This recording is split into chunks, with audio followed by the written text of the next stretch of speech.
Cancer Healer Center, a new beginning.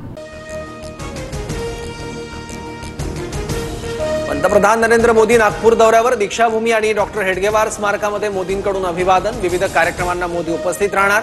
संरक्षण क्षेत्रातील अत्याधुनिक प्रकल्पांचं उद्घाटन करणार. संघाच्या पसंतीचा राष्ट्रीय अध्यक्ष पाहिजे असल्यानं मोदींचा दौरा. आपला राष्ट्रीय अध्यक्ष होण्यासाठी संघाचा दबाव. संजय राऊतांचा दावा.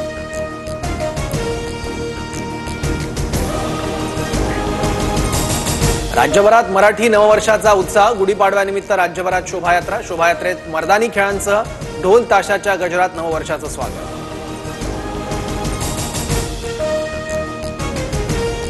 अडीच वर्ष महायुतीनं केलेल्या कामाचं विजयाच्या गुढीत रूपांतर. नव्या सरकारमधील पहिली इनिंग सुरू. विकासाच्या गुढ्या उभारून राज्याला पुढे नेणार.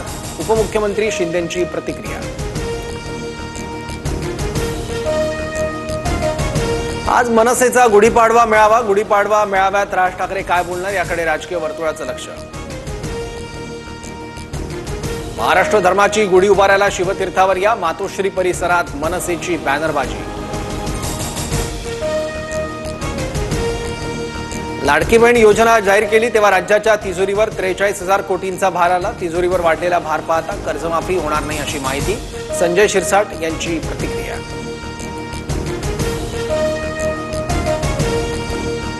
राजस्थानचे राज्यपाल हरिभाऊ बागडे अपघातातून थोडक्यात बचावले. बागडेंच्या हेलिकॉप्टरमध्ये तांत्रिक बिघाड. हेलिकॉप्टरमधून धूर निघाला आणि हेलिकॉप्टर पुन्हा खाली उतरवलं.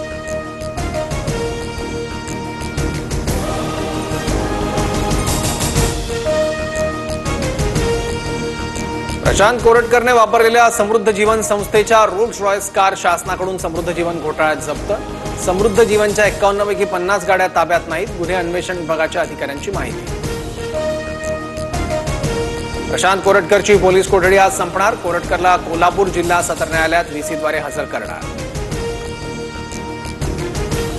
कोल्हापूरच्या पट्टणकोडोलीत शिवप्रेमींनी परवानगी शिवाय बसवलेला छत्रपती शिवरायांचा पुतळा हटवला जाणार. तर पुतळा हटवल्यास तीव्र आंदोलन करण्याचा शिवप्रेमींचा इशारा. कुणाल कामरा विरोधातील 3 गुन्हे मुंबई पोलिसांकडे वर्ग. उपमुख्यमंत्री शिंदेंवर विडंबनात्मक गाणं सादर केल्याचा कामरावर आरोप.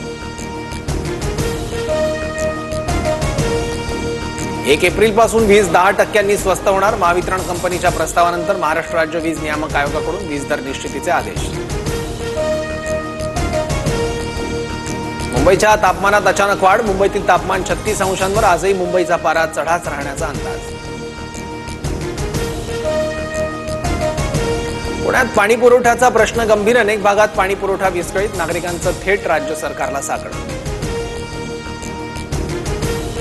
महाराष्ट्रात पुढील 4 ते 5 दिवस गडगडाटासह वादळी पावसाचा अंदाज. सिंधुदुर्ग, कोल्हापूर, सांगली आणि रत्नागिरीत येलो अलर्ट. 4 ते 5 दिवसात सिंधुदुर्गात काही ठिकाणी पावसाची हजेरी. अवकाळी पावसामुळे कोकणातील बागायतदार चिंतेत.